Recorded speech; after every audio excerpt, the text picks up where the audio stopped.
Deixa eu te contar essa história. Um rapaz de 28 anos que foi assassinado. Isso tem um ano. Por que nós estamos voltando nesse caso?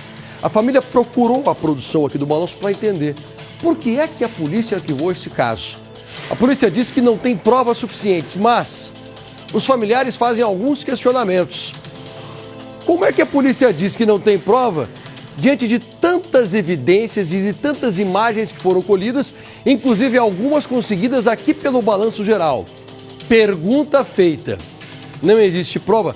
Na verdade, falta prova ou está faltando vontade? Vamos ver? E hoje a gente não tem nenhuma explicação do que aconteceu. O que aconteceu vai ficar impune. O tempo passou, mas a família de André Luiz, de 28 anos, ainda busca respostas para a maior dor da vida deles.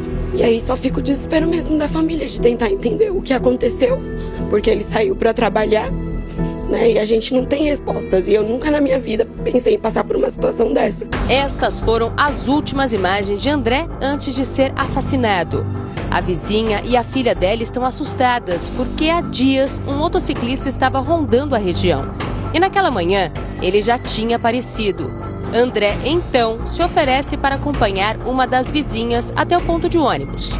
Eles sobem a rua. De repente, o motociclista aparece, passa por eles, olha. Eles seguem caminhando, conversando. Mas a moto cinza e o homem com o capacete preto surge novamente. Parecia que ele tinha um alvo e vai na mesma direção em que estavam André e a vizinha.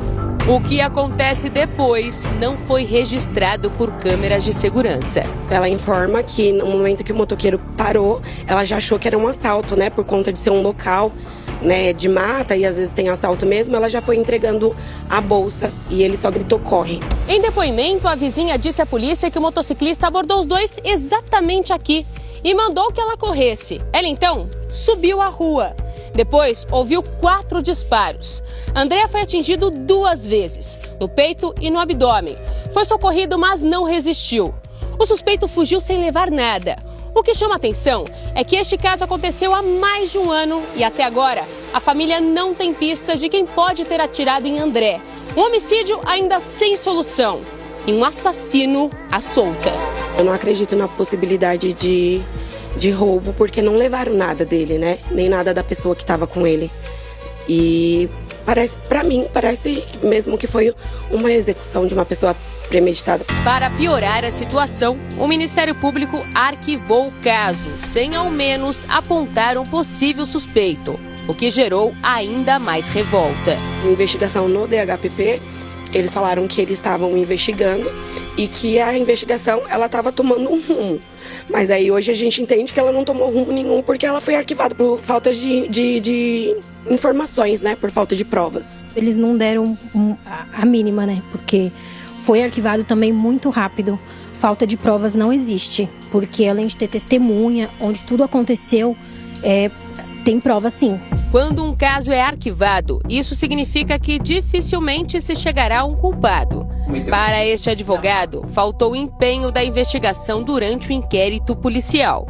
No caso em questão, existiam elementos de materialidade, tendo em vista que há um corpo do referido homicídio, existe um projétil encontrado dentro deste corpo, existem filmagens. Porém, o elemento de autoria, crucial para se iniciar um processo penal, não foi esclarecido. A investigação somente foi arquivada, porque não foi possível chegar a uma pessoa determinada. Ou seja, não é possível começar um processo penal sem um réu. André era um jovem trabalhador, fazia serviços como montador automotivo, acordava cedo e sempre ajudava a família. Não tinha antecedentes criminais. Era casado e tinha 3 filhos pequenos. Ele sempre trabalhou, com 13 anos de idade ele começou a trabalhar já em mecânica. E aí ele fazia de tudo, varria, lavava carro, até que ele recebeu a oportunidade para virar preparador. Mas sempre foi uma pessoa tranquila, sempre foi honesto, de família. Ele sempre foi uma pessoa muito amorosa. Se ele pudesse, ele tirava dele para dar para os outros. Ele era muito esforçado, né? Ele era muito boa pessoa. Eu falo que ele não sabia falar obrigado. Tudo que a gente fazia pra ele, ele falava que amava a gente. A gente fazia alguma coisa, ele falava, te amo, nega. Se você andar aqui na avenida, tem farmácia, o pessoal da adega, todo mundo gostava dele. Ele falava com todo mundo, respeitava todo mundo, brincava, abraçava, era muito carinhoso. Então aqui era o quarto do seu irmão. Aqui tem algumas roupas, né? Que a maioria das roupas dele eu dei para os filhos dele, mas tem as camisetas dele, da época de festa, algumas calças, algumas coisas que eu ainda não consegui me desfazer ainda. Muito difícil entrar aqui. É muito difícil entrar aqui e saber que ele não volta mais, né? Pra gente só ficou esse buraco enorme, esse vazio e a incerteza do que aconteceu. E a sensação de impunidade. Um detalhe intriga a família. Há 4 anos, André vendeu uma pizzaria a um conhecido. Faltavam ainda 40 mil para que a dívida fosse quitada. Um dia antes do crime, o jovem comentou com a família que não aguentava mais cobrar pelo valor. A pessoa que ele vendeu a pizzaria é marido de uma pessoa que sempre foi próxima, que cresceu com a gente, né? Então essas suspeitas foi levantada pela própria polícia, né, na delegacia, quando eles apreenderam o celular dele. E aí depois a gente ficou sem informação, né? Eles falam que a pessoa foi investigada, que eles entraram em contato, mas que eles não tinham prova. A família de André só quer que o autor do crime seja identificado e preso. Um quebra-cabeças que parece estar longe de ser resolvido. Enquanto isso, todos lidam com descaso e falta de comprometimento da justiça. Na verdade, a gente queria resposta, né? Se não foi essa pessoa, então tem uma outra pessoa por trás disso. E essa pessoa, ela tá normal, ela tá vivendo a vida dela normal por aí, enquanto a minha família tá deslacerada, enquanto eu tenho 3 sobrinhos, o mais novo de 3 anos e alguns meses, que vai crescer sem um pai. Eu vou pedir ajuda agora da polícia, por favor. Vamos lá, gente. Vamos chamar para ser interrogado esse cara que tinha uma dívida para pagar e não pagou. Vamos pegar essas cenas mais uma vez. Nós sabemos que quando vocês querem, dá para fazer uma diferença.